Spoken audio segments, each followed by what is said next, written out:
All right. Hi, everybody. Thanks for coming. Today we are talking about teens and Gen Z coming up of age in the social media era. So first, thank you, Nick, for my introduction. I'm going to let everybody go down the row and introduce themselves briefly, and then we'll get started. Hi, I'm Dr. Jess Carbino, and I run research for Bumble. Hi, I'm Dr. Rachel O'Neill. I'm a primary therapist with Talkspace. I'm also on faculty in the clinical mental health counseling program at Walden University, and I'm a clinician in private practice. Hi, I'm Alison Brettschneider, and I'm an activist. I do a lot of work with social justice. Hi, my name is Melisse Gelula. I'm the co-founder of a wellness website that reaches 10 million readers called wellandgood.com. And I also, well, it's wonderful to be in a room with so many clinicians. I trained as a psychoanalyst for 6 years and studied the literature of trauma, which is something that doesn't come up all that much on a lifestyle site about avocado toast and leggings, but we're seeing a lot more bridging happening now. So I'm really excited to talk with you all and Amy and the panel. Great. Well, again, thanks everybody for coming. So we're going to just dive right in. So as you guys know, studies show that teens today are leaving the house less, dating less, having sex less than previous generations. Maybe that's a good thing, maybe that's a bad thing, I don't know. Less interested in independence, spend more time with friends online than in person. I had a friend who said he didn't know any of his 16-year-old daughter's friends because they were just together online. They've also been called the loneliest generation, and a lot of experts have attributed this to the rise of smartphones. A year ago, The Atlantic ran a story, which maybe many of you are familiar with, that was written by the psychology professor Jean Twenge, I don't know if I'm pronouncing that right. The headline was, "Are Smartphones Ruining a Generation?" And she wrote, "It is not an exaggeration to describe iGen as being on the brink of the worst mental health crisis in decades. Much of this deterioration can be traced to their phones." So I want to talk to my panelists about this. Do you think that is an exaggeration, or is that truth? And what exactly is it about social that is so bad for mental health?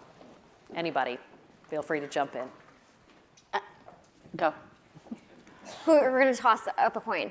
Well, from a historical perspective, I think people have always been concerned about how technology would affect human contact and interaction.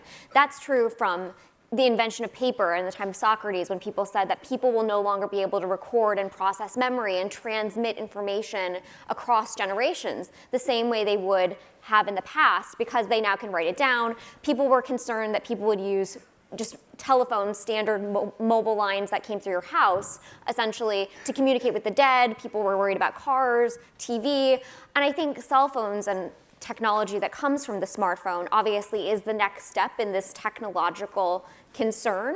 But I think that there are unique concerns to every form of technology that we should consider, but we need to obviously contextualize it in a historical way. Great. Additionally, I think it's easy to blame technology because we're at this point in time where technology is at the forefront of what we're doing, but there's a lot of other things that are happening as well, and I think it's hard to say that technology in and of itself is responsible for sort of loneliness, because I think there's a lot of other factors that are contributing to loneliness, especially among youth, and part of that is just sort of a sense of their place in the world. I think technology alerts them to the place of the world, but I don't think it's necessarily in and of itself to blame for some of the loneliness. Alison?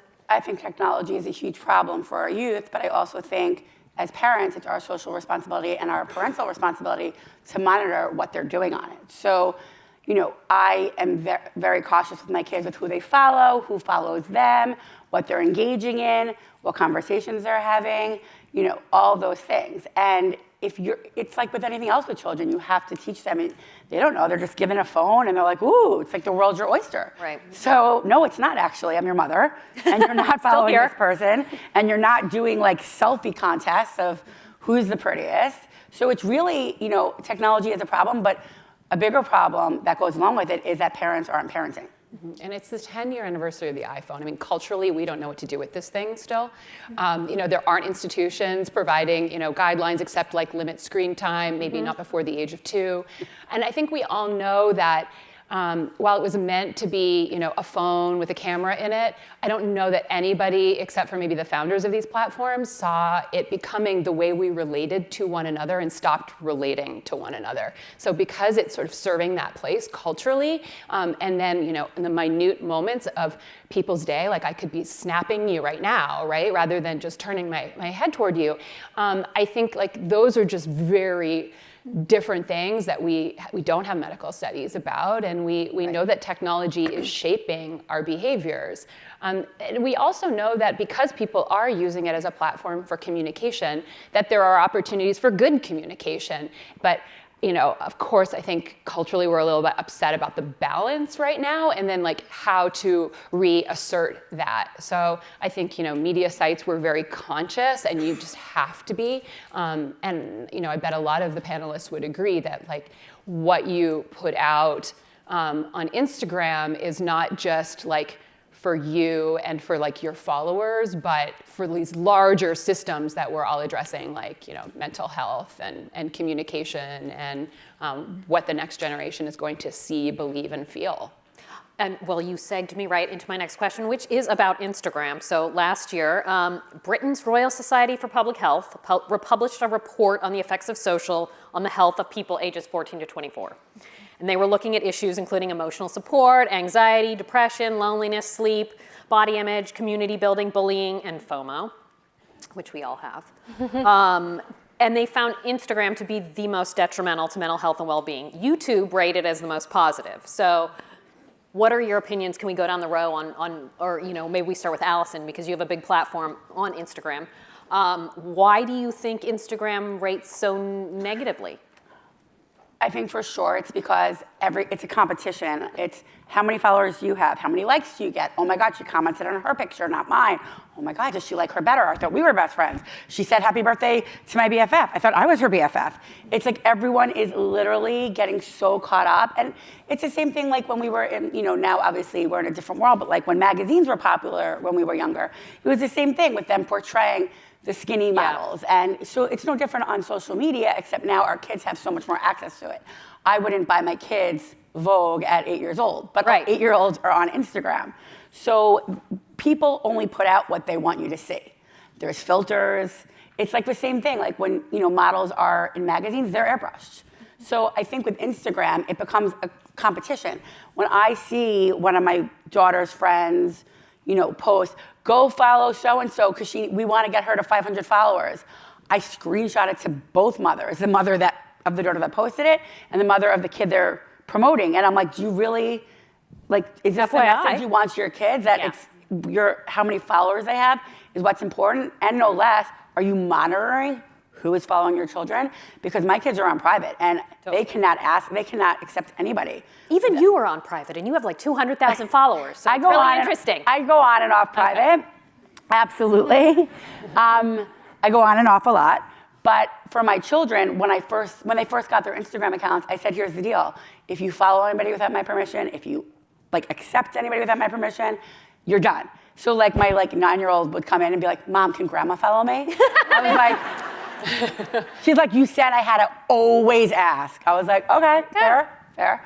So I think that, again, it's the parents really need to take an active role because Instagram, there's a great, there's a huge upside to it. Yeah. But I think the downside, if it's not controlled or, nobody's monitoring it, it's so detrimental. I mean, adolescent suicide is at an all-time high. And even Kanye West. Oh. Hello. We know we all have controversial feelings about him, but he did suggest that these platforms do away with public likes and follower accounts for that very reason, basically because people were committing suicide over these very things, and it's like a real issue. Well, I do it is, and I do projects with Instagram, and I have actually, I didn't even know he said that. Yeah. But I gave them a list of ideas of how to help alleviate all the issues that I feel Instagram has as a mother, as a well-known Instagrammer. I don't think I am, but that's what they, that's how they refer to me. So I gave them a list, and that was one of them. I was like, why does the world need to see that I got 800 likes and she got 900 likes? Like, I could see, but the world doesn't need to see how many followers I have, what my comments are. Like, it should be, that is what's driving people crazy. Like, people screenshot me comments all the time. They're like, look what she said on her page. I'm like, yo. You're like, don't send that. Right, like, so everyone's analyzing everything, and they're internalizing it, and they're taking it personal. And it's your feelings. I mean, they're young kids, they're impressionable, they're nervous about, FOMO. So it's like, if somebody gets 200 comments and they get 50, they're like, oh. You can publicly see that you're left out, basically. 100%. Which is something that maybe we all didn't experience when we were that age. And so I was talking to a researcher in Australia, and she was talking about kids that age having 2 accounts, one public, one private. And I wanted to ask you two, as the doctors in the room, or Melisse, from your experience in psychoanalysis, do you think that's a good thing or a bad thing, that they can have 2? I think it can be both. So I work with youth who have their Rinsta, which is their real Instagram, and then their Finsta, which is their fake Instagram. And I think there's benefit in that to some extent. I think having a place that's just for their friends, that's just for people who are close to them, certainly can be valuable. The problem that I've seen with some of the youth that I work with is that it often lures them into a false sense of security. And so they have this misconception that what they put on their Finsta is just for the audience for whom they've intended it to be. And what I see happening is oftentimes like something's screenshot or something is shared with someone that they didn't want it to be shared with. And I think that's where it becomes problematic, is like everything else, it goes back to adults having to be in that position of helping to facilitate dialogue with teens to say, just because you intend it for this group of people doesn't mean that's actually who's going to end up seeing it. And we see sort of time and time again in the media how there are these examples of individuals who are in like private Facebook groups or have these Finsta accounts or think they have some level of anonymity on the internet that they just don't have, that can end up having real world consequences for them. So I think that's where really education becomes key.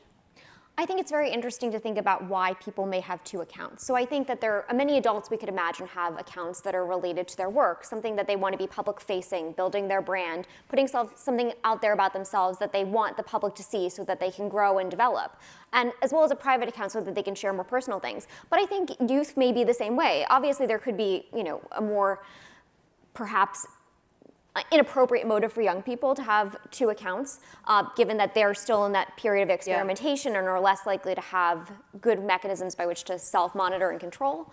But I think that for young people, they are very particularly interested, at least this generation, in trying to develop and expand their identities and their brand. These young people are very focused on that, and my research indicates that in terms of how they identify. So I think that for young people, having 2 different accounts where they can be more experimental in terms of forming identity, forming their brand, putting themselves out there in a meaningful way, but also sharing things that are more private related to their vacations or things that they do on a more daily basis that could give information away that people who are potentially not supposed to be seeing it are seeing. Yeah. And speaking of like people being able to experiment and kind of be themselves, I mean, this is the upside in a certain way of social media. You, Dr. O'Neill, you were talking about people in rural areas, especially in the LGBTQ community, who don't have any outlet really except to be on social and then be like, oh my gosh, it's like living in New York City.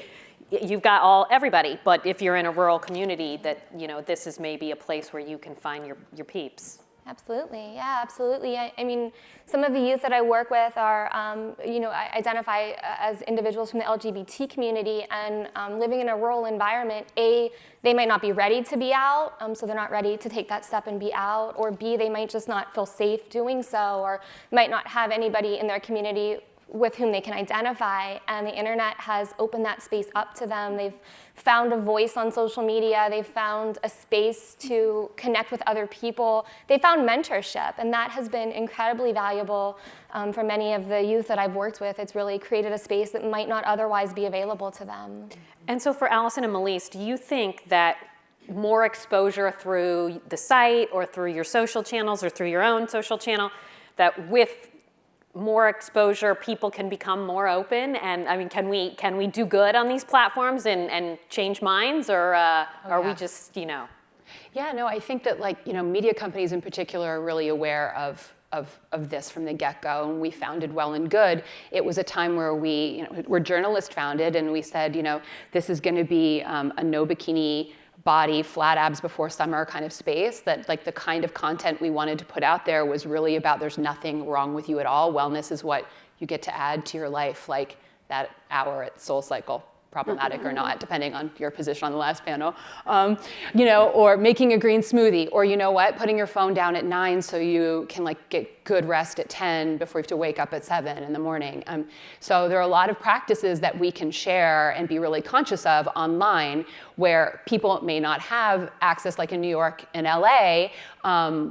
There's many states where the fitness thing hasn't happened, and there are many people just everywhere for whom the fitness thing might never happen in a boutique setting, right? So making wellness accessible, and I think what's really wonderful about social media is how democratized it is, and so you can put those inspiring memes, you can use it as a tool for connection and community, and we've seen we don't want to just be a wellness community online. There's something really oxymoronic about that. And so we really do a lot of in real life events. We have a monthly series. We do weekly events all the time, and we have retreats. And that's because people want to get together to connect ever more. And I think social really becomes the tool, and we see that with those inspo memes, but we're also super conscious that it's not just rainbows out of our eyes and your mental health is better. A meme can't do that for you, but what can, we believe, is that support around information on what wellness practices are vetted, are working, have worked. And lately, if you look at I Am Well and Good, which is our Instagram handle, you'll see we post a lot of article titles with a quote from it. And I was just looking this morning, there were 4 about anxiety alone.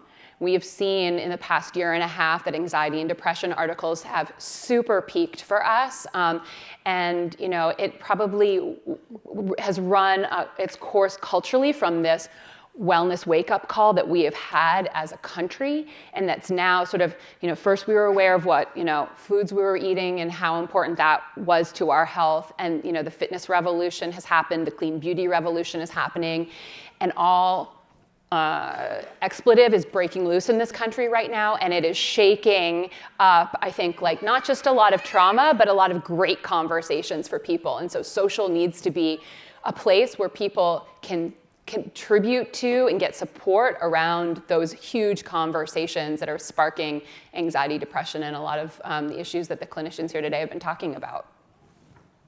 Alison? I think it's a double-edged sword. The bigger your platform, obviously the upside is the more exposure you have, the more good you can do in the world. I somehow have become the point person for everything that goes wrong. So, but I have the leverage to use that platform and help people. So that's amazing. But the more followers you have, the more criticism you have, and the more hate you get. So it's really that double-edged sword of, yes, it's amazing that now I have X amount of followers and I can, get them to rally behind a cause and, make something go viral. Totally. But on the other hand, you're never going to please everybody, which is fine. I'm 42, I can handle it. But 12-year-olds can't. You know what I mean? So, and like you said, I didn't get to touch on this about kids having a public and a private. I don't know why any kid would be public. That's all I'm going to say. Okay. I would never let my child be public. That is just I think it's. What's the age where you can go public? I would say probably college. Why? Why does your 12-year-old? No, totally. No, I'm not saying it towards you. Oh. That wasn't I wasn't challenging you. No, totally. That was a rhetorical question. I'm why should your 12-year-old be public? There's pedophiles out there. The world is a dangerous, sick place. So you want your kid in their, Riverdale or whatever school they go to sweatshirt, and some guy sees her and he's like, oh, she's cute. She goes to Riverdale. It's very scary. This is how that happens. I think about that as a 40-something-year-old too, being well, should I say where I am? Because then someone literally could just come and find me and be like, what? I will never post where I am till I leave. So anyway, sorry, minor detour into the 40s, but so this is so when I was the editor of Women's Health, so in mid-2016, we did this big story, and I was like, hey world, I have OCD. And it ended up becoming this huge thing, and like people still talk about it, and it became a platform that I didn't really realize I was going to end up having a mental health platform. But Melisse and I were talking about this, and I think one of the reasons it resonated was because it wasn't just me, but then it was like 14 other women, and there were doctors, and there were, artists, and this and that, people living in the world and like doing their thing and like thriving but struggling and whatever. And so it like kind of went beyond the stats and was like, hello, you can look like somebody's friend or sister or this or that, or and like tons of celebrities have come forth and whatever. So. Melisse, we were talking about this because you were saying the same thing, like the eyes can glaze over sometimes at the stats. And so how do you guys, deal with that? Do you do a lot of, you were saying first persons are doing really well for you, kind of putting that face, and like what tone do you try to strike? Yeah, covering mental health. Oh my gosh, it's such a big and interesting question. I think, one, it's really great that you shared your story because you're a public figure with a huge platform, and that made it okay for people to share their full selves. And I think that's, part of what the opportunity is here, not to disavow this part of ourselves that we might perceive as not wanted or not Instagrammable or whatever, but like to embrace realness. And so I think that was just like such a great move at just the right time. Thank you, journalist to journalist there.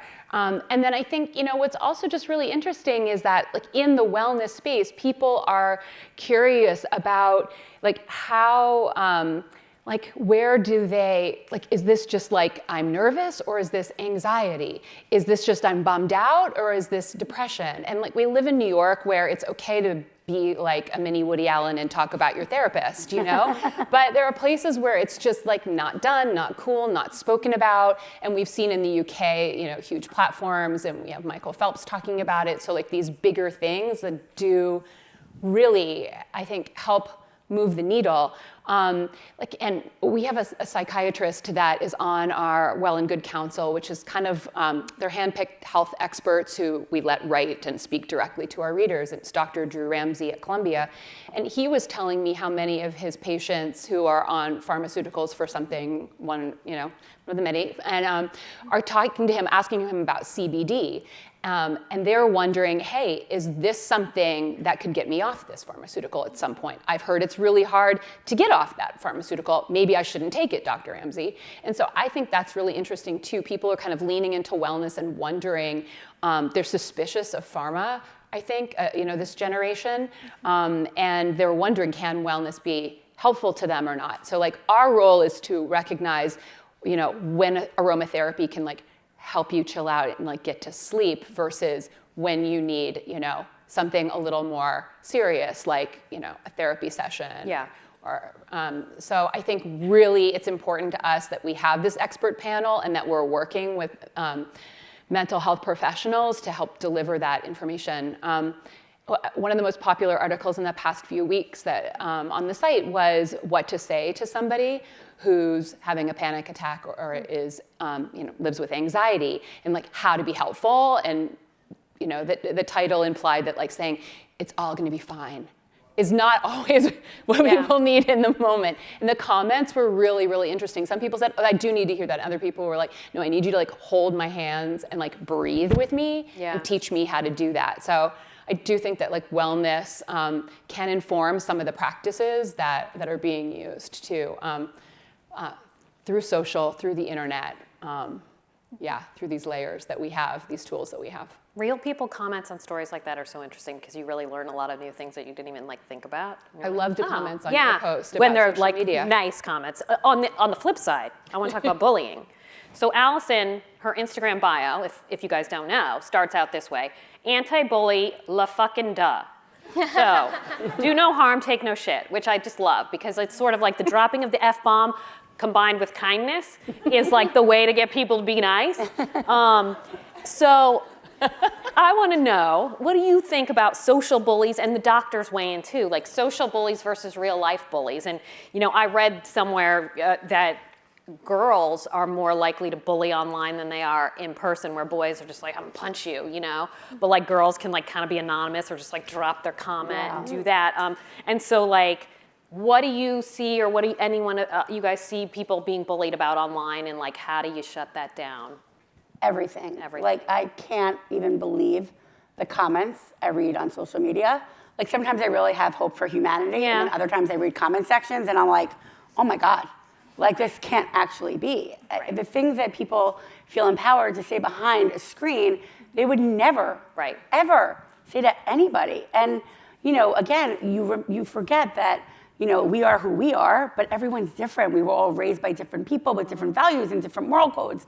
And, you know, I forget that. And, you know, until I had this big platform, I never realized what went on out there. And I'm not naive, but I was just blown away. Like there are sometimes, like, you know, someone passes away and someone makes a tribute to them.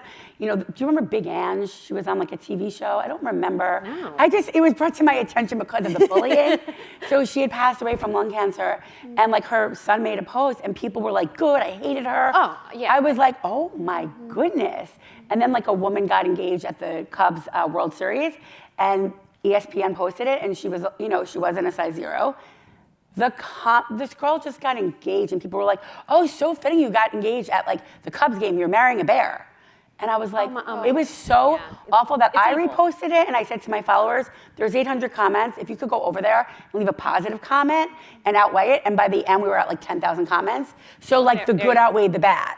That is the power of social. Everyone go over there and congratulate her and tell her she's beautiful and amazing. And it's the online bullying. The problem is also a lot of times you can't identify where it's coming from. Yeah. Whereas in school, I mean, there's no you get the egg. There's no the egg on social. Right. Is like always the bully. There's no such thing as good bullying, obviously. Yeah. But at least in school, like, you know, okay, that girl, I'm going to stay over here. Like, I'm going to stay away from her. On social media, a lot of times there's no escaping it. Yeah. So, you know, it's horrible either way. I mean, in school, I know kids that literally have dropped out of school and they're being homeschooled because, unfortunately, you know, times are changing. Yeah. And we need to catch up with them. Yeah. And I keep saying that, you know, our education system, which is in big trouble with, Betsy DeVos in charge of it, but, you know, I keep saying we need to change the curriculum. Like, I mean, again, I'm 42. I don't remember exactly the classes I took in high school, but I remember earth science, and I don't remember anything about it, and I'm never going to use it again. Why not have a class on ethics and morals and social responsibility and social media? Because that is the way of the future. Something just passed in New York, right? I think that they are going to work into the curriculum of K-12 mental health information. I don't know the details, but I did read that. So we're on the way. But doctors, sorry, I keep just like, you two. How do you deal with online? If you're like a teenager, like what should you do when you get bullied online? Well, there are very large issues here, not only in terms of how to deal with it, but why it's occurring. Yeah. And obviously, as Alison and you both have mentioned, there are really no norms for people about how to behave online. Yeah. And I think that's a bigger question in a conversation. How do we behave online? Is what happens socially acceptable in in-person context also acceptable in a non-in-person context? And obviously, bullying is not acceptable in either context.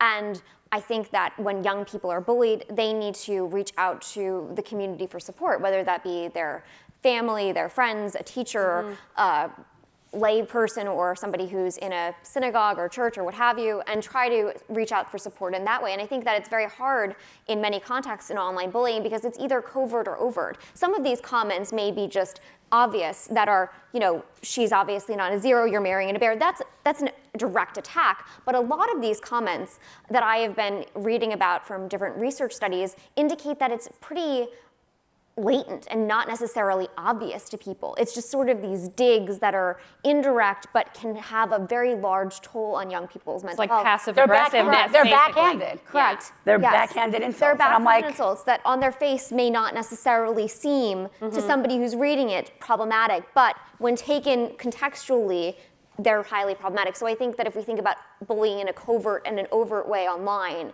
there's something to be delved into more deeply there. And Dr. O'Neill, how would you advise a teenager to deal with such a thing?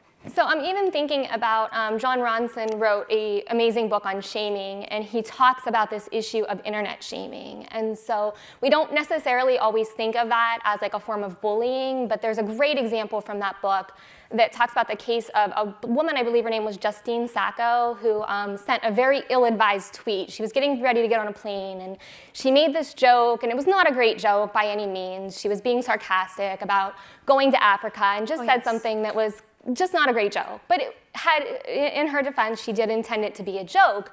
She gets on a plane, she gets off the plane, the internet had exploded. I mean, they essentially exploded on Twitter. She was shamed in so many ways. She lost her job. I believe she had to move. It was just a really incredible example of how a person can make a misstep and it just impacts every aspect of their life. And I think if we're being honest, we've all had moments in our life where maybe we've said something, made a comment that we wouldn't want 4 million people, 40 million people to know about.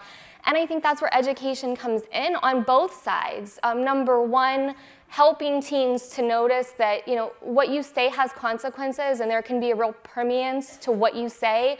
But number two, working on the other side of helping folks not to jump in that shaming and not to jump in on that internet bandwagon and really get caught up on that. Kind of similar to what was just said about like the Cubs game, that don't jump in on that and start bullying someone just because everyone else is. So I think there's really sort of two aspects to education. Educating a person on what's appropriate to post and how you want to represent yourself and the potential consequences of what you put out there. But then also educating youth that just because everyone else is doing it doesn't mean you should jump in and do it, too. Yeah, that's a really good point. Okay, so Dr. Carbino, I want to talk about Bumble's new feature. So they have a new feature called Snooze, and I want you to talk about what that is and how that can contribute to better mental health. Of course. Well, Bumble is not the first to the game in the social media landscape that is trying to encourage our users to think more mindfully about their social media use and consumption. And I think that's a really important step. We talk to our users both through survey research and focus groups, and this was a real thing for them. So we've developed a feature called Snooze, as you mentioned, Amy, thank you, that essentially allows our users for a period of 24 hours, 72 hours, a week, or indefinitely to essentially have Bumble go into a snooze mode whereby you won't get new messages, you won't see people, people will not see you in their feeds, and it allows you to, for a variety of reasons, whether that be anything from vacation to digital detox or taking time for yourself, to be able to step back and really have Bumble be not necessarily something that you're using on that period basis so that you can take time for yourself. And now looking at the data, what's really interesting to see is that the age group that's most consuming it is individuals who are 18 to 24. And these individuals, young people in Gen Z, are clearly needing to prioritize themselves because the reason that they say that they want to remove themselves from the app for a period of time, which is normally 24 or 72 hours, is that they want to think about their mental health. They want to prioritize themselves, take a step back. And I found that to be super encouraging and also wonderful to see that these young people are recognizing that there is a relationship between how they feel, which also came out in the data, that there's a strong correlation between their social media consumption and also their mental health, which is obviously found in many other studies beyond this. And I was very encouraged by this data that young people are taking a step back and accounting for how they're feeling and their relationship with apps. Yeah, digital detoxes. I'm sure you guys talk about them. Everybody's talking about them. And there are studies showing that the more time you spend on social, the more depressed and lonely you feel. One report suggested that there be a pop-up heavy usage warning, like, hey, if you're on here for 24 hours, you're going to become depressed. And I mean, we know how that worked for cigarettes and health, but like, hello, the warning was there. People still smoked. So do you guys think, would that do anything if there was a pop-up that came up every time you went on Twitter to be like, this could hurt your mental health? I mean, I think if it popped up on a kid's phone, like I, get my kids' alerts because I have their account, and if I saw that on my kid's account, I would be like, give me your phone. So right. Oh, if it was linked to how much time they'd been on there. Right. That's interesting. Right. So like if my child got that alert, I would be like, okay, hand it over. Yeah. Like you need to go out. Distance, go play outside. Go play soccer, go do something. But don't go too far. But another thing that I just want to... I mean, that's the other problem. Our kids just can't go outside and play. Right. It's terrifying. I mean, you see my kids when they're like, my iPad's broken, what should I do? I'm like, what? I know. I'm sorry. I grew up with nothing. I mean, I know, you're like... Talk to each other. You have a friend over. When they have play dates, I take their phones. I'm like, engage. Engage. No, we're playing a game on the phones. I'm like, okay, play a game in person. Call talking. So, another thing though about being bullied online is a huge way to alleviate it. I didn't get to touch on this, but I'm going to say it really quickly, is as children, if they're private, how can they get bullied? Right. They're only going to let their friends on. Right. Right. So it's when you're public, once again, you're opening yourself up. So just a really important tool for parents. I tell them, put your kid on private. Yeah. I think that's a wonderful idea. I mean, I think that really just says to me that we're serious about physical health in the same mental health in the same way that we're serious about physical health. And I think that if it's a benign feature that essentially alerts people and people could theoretically disable it if they don't want to see it, I think that's a great idea. Yeah. I know Apple has recently on their new phone allowed you to see different types of usage and what apps you're using, and I think that's a wonderful idea to let people be conscious of their behavior, because I think a lot of our social media consumption tends to be relatively mindless. Yeah, you know, we're not even noticing. We're not even noticing how much time we spend. If someone sent me how much time I've spent on Facebook in total, I would be horrified. I mean, Facebook's wonderful, don't get me wrong, but I'm just saying, the idea that I've spent this many hours of my life doing this when I could have been doing something that was far more productive is absolutely terrifying. So I think having something benign that would make people think about their mental health in the same way they thought about their physical health would be really helpful. And so the question becomes, right, how much responsibility do the social sites themselves have to try and police what's going on in terms of mental health? And like, as you say, Apple has made some efforts. You know, Instagram actually does have a well-being team now, and they're putting it out there. You know, they have offensive comment filters that you can put on. They have a feature where, you know, if someone can report to them if they think someone is having a mental health challenge, and then they can be anonymously sent some resources. Allison's given the side eye, but that, you know, they're trying. Twitter, you know, continues to be tweaking their anti-harassment features. Facebook has rolled out tools where through Facebook Messenger, you can contact a crisis organization if someone is in a very dire situation. So is that enough? Should they be jumping in? Is it their responsibility? Like, what do you guys, you know, what do you guys think? Like, how much are they like, they didn't cause this, but it's happening on their platforms. They have a huge responsibility. I've had many families come to me whose kids have been bullied I'm really only on Instagram. Yeah. I really don't do Twitter, tweet, whatever we call it. I don't tweet, I don't twit. I barely do Facebook. I don't do YouTube. I do Instagram. Yeah. So I've had a lot of mothers come to me who either their children there's like a new epidemic, I don't know if you guys are familiar, it's called bullycide. Kids are taking their own lives due to bullying. So it's suicide by bullying. Right. So I've had so many parents reach out to me with their stories, and I've said, sue Instagram. Like, I've given them lawyers, and I've told Instagram, I do projects with them, and I'm like, yo, I'm gonna sue you one of these days. I'm letting you know. Like, you guys are you are responsible for, like, it's crazy. They know, and I have, as I said, since I work with them, I will send them texts to their cell phone being like, this mother just reached out to me, look at the message her kid got. Oh, we'll look into it. I'm like, don't look into it, disable that account. Now, like right now. 5 days later, they're like, still looking into it. I'm like, well, that kid could have killed themselves 25 times. Yeah, the slowness it seems to take for a lot of these sites, like Twitter has been called out particularly too about that with what goes on politically. Well, the other thing with Instagram is it's like Oz. Like, you can't reach anybody. It's like, where are they? Like, you can't reach somebody. Everyone's in the cloud. Right, like, what'd you say? We're all in the cloud. Right, like, it's awful. You can't reach them. And there was a girl who took her life last year in California, and I met with the family, and they made this whole video, and I sent it to Instagram. And then, what the kids were doing, it's like, you can't even make this up. The kids made up a meme. The girl's name was Rosie Alvarez. You could, like, Google her. They made up a meme, all these horrible kids in school, and there's been 5 suicides in that school alone since, that was as of October 1st. School started August 28th. So there already been, it's a problematic, district. And the kids made up a meme with her face and said, Mom, next time, instead of tucking me in here, it was her bed, it was a coffin. Tuck me in here. And it went viral. And these kids were like, ha, ha, ha, so glad she's dead. And I am calling Instagram, like the head of that, like the people, and they're like, we're looking into it. I'm like, wait, there's nothing to look into. Delete these accounts. You're torturing these families. You're perpetuating it. It's crazy. It's sick. Super scary. Yeah. And I hate to jump from that into saying we have 1 minute and 30 seconds left, but so what are the other solutions? So, like, if they're not going to do it, we've talked about parents being responsible. We can preach moderation, but like, what's going to work? Like, is it more about, like, as Alison alluded to, and you guys have talked about, like, talking to our teens, putting them onto sites like Well and Good, showing people where they should be going. What can we do? I think first and foremost, as adults, recognize that teens are the expert in this world and we're not. When I work with youth, oftentimes they come in and they're on, sites like Snapchat, and their parents have no idea what that is. And so the parent is trying to provide education, but they're doing it from a space in which they don't understand the world. And I think that needs to change in the sense that we need to have open and honest discussion with the youth, but it needs to be youth-driven. So we need to hear from the youth, what do they think the challenges are? How can we help them navigate that world instead of vice versa? Because they're the experts in what it's like to live your life on a stage.